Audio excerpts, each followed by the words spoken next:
Hi, Nachi from Forbes. How are you? Good, I'm good. Are you talking to me? I'm talking to you, Oh, how my you doing? Scorpio brother. Oh, nice. When's your birthday? I'm November 12th. Oh, are you the same as me as if you get burned by someone, you never let it go? You just never talk to them again. Oh yeah, and then I talk behind their backs.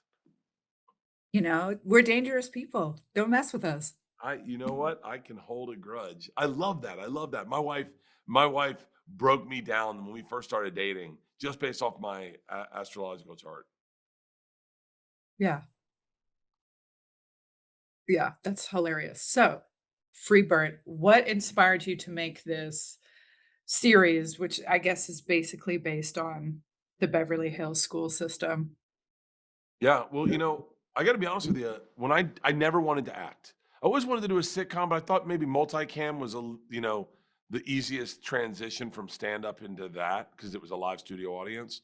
Single cam I never wanted to do. And then I did the movie The Machine, and I really kind of fell in love with it. The whole process of creating the project and filming it and watching it come to life on the screen.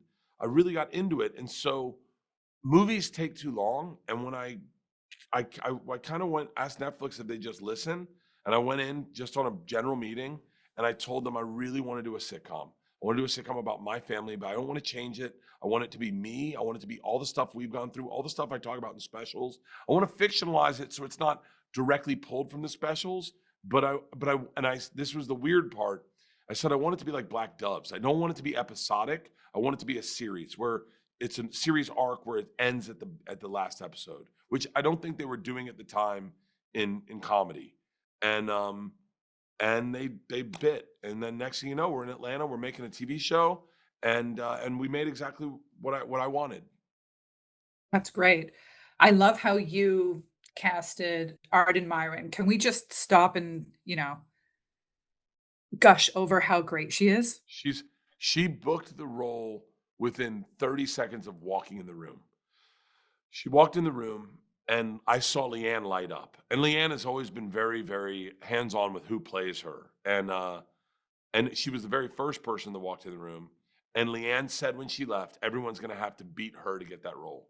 And it was the truth. No one could beat her. She is just a joy. As a person, it's hard for me to separate her as an actor and as a person because she's just so awesome. I mean, just a subtle nod to how great of a person she is she really shepherded these two young ladies who were kind of new to acting through the process of the shorthand a director can have. A director can be like, "Cut! I need that one more time, but faster." And then she would say to them, "Lilu, that's you did great that last time. But if you just this time just take the pause out of it from when I say it." Like she would was like, and so to watch her nurture these two young actresses was like so cool. That's amazing. You don't always get that. No, you don't. A lot of people are too worried about their process. Yeah, right? Yeah. Exactly. So, let's talk about working with the costume designer and all of these like pastel um, golf shirts that you're wearing to try and fit in. And I just can't help but watch it from the lens of you being a Florida man experiencing prejudice in LA, these snobby, elitist, plastic surgeon types. I mean, how did you capture that douchebaggery so well with the friend group? What's so funny is it was very authentic to who I was at that time in my life. At that time in my life, I was like, you're not going to change me. I am who I am. I'm flip flops. I'm a pair of jeans. I'm a t-shirt. And if the t-shirt has a hole in it, the t-shirt has a hole in it. I don't care. I wear visors. I was this fun, loose spirit. And I remember the first party we went to was a Kentucky Derby party. And the women had hats on and the men had pastels. And I felt out of place. And I was like, I didn't know we were going to put on costumes. And then the next party we went to was a polo party. And I was like, wait, what is it? Does everyone have like crazy closets? And then all of a sudden, I found myself in this friend group trying to assimilate. The first thing I bought was a blazer from J. Crew. I was like, I don't know. Everyone seems to be wearing blazers.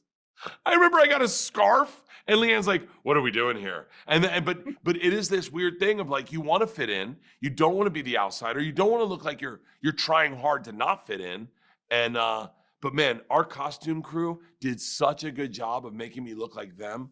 And I tell you, my dad is going to love this show because that's how he dresses. I was so physically uncomfortable in every outfit. I mean, tucking my shirt in is not like a look for me.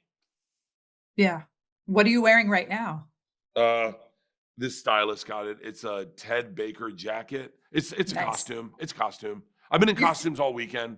It's so funny. I was gonna wear a black shirt. Thank God I didn't. I would have blended into the backdrop. Um, I mean, let's look at the topless, like you being shirtless, which is what you're, known for and iconic. But in the series, it's like a symbol of solidarity. Yeah. Well, I think to speak globally about it, I've always been the shirtless guy. I've always been taking my shirt off. And then slowly I watched shirtless become a thing. And I'm speaking from 3,000 feet up.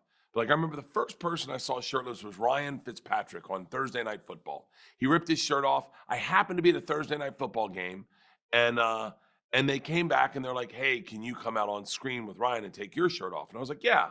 And then I started noticing like Jason Kelsey did it at a game, ripped his shirt off. I remember Kylie texted Leanne. She's like, "We're married to the same person." His wife. And then Pat McAfee does it. And then Pat was like, yo, we should do something on ESPN because now all the kids are doing it. They're taking their shirts off at the games and whipping their shirt around their head. I had done that at the very first game, the Alabama-Florida State game. I gave a speech to Florida State at Doak Campbell in front of 90,000 people, took my shirt off and started whipping around my head. There is a weird solidarity in taking your shirt off. It is bare bones. It is vulnerable. It is who you are. It is no pretense. You're not telling anyone anything about yourself. You just are what you are. And especially if you're not in great shape, you're really laying it all out there. Right. And there's never insecurity about that. Not with me. I'm sure there are other people, but I'm more comfortable shirtless. Like I was shirtless with Gail King in the green room yesterday, and and she was like, "How are you comfortable like this?" And I was like, "It's all I know." You're from Florida. Yeah, I'm from Florida. I love it. What about, I mean, okay, we got 2 minutes. I gotta race through this. I feel like at the end of the day, the series is about real friendship and being who you are unapologetically, because a lot of people move to LA and they try to be somebody that they're not. Ooh, I felt victim to that. Hardcore, hardcore. What you said is authenticity.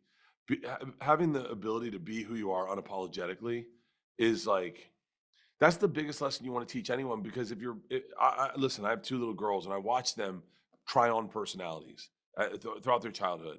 They'd meet a new friend, and the friend was cool, and all of a sudden I remember when Georgia started smoking cigarettes, and I was like, "Baby girl, this is not who you are. Stop vaping. Like, don't. That's not who you are. You're the kid that loves being outside."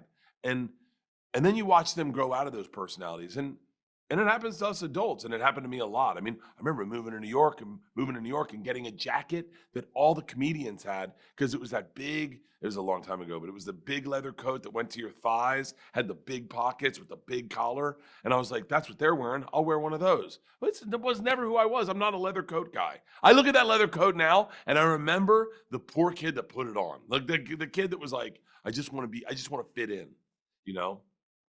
Last question, because I gotta go. Are you gonna stay in LA? What's the plan? Leanne's trying to get us out. Leanne, so our girls are LA kids. They're LA kids.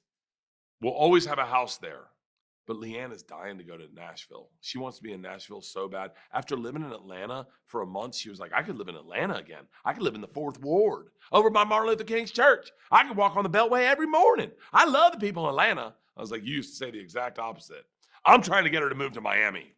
Yes, I'll see you there. Oh, yeah, I love Miami. Right? Yes. Absolutely, I'm 100%. a All right, Florida thank you kid. so much. Hey, same to you. Okay, take care. Bye. Bye.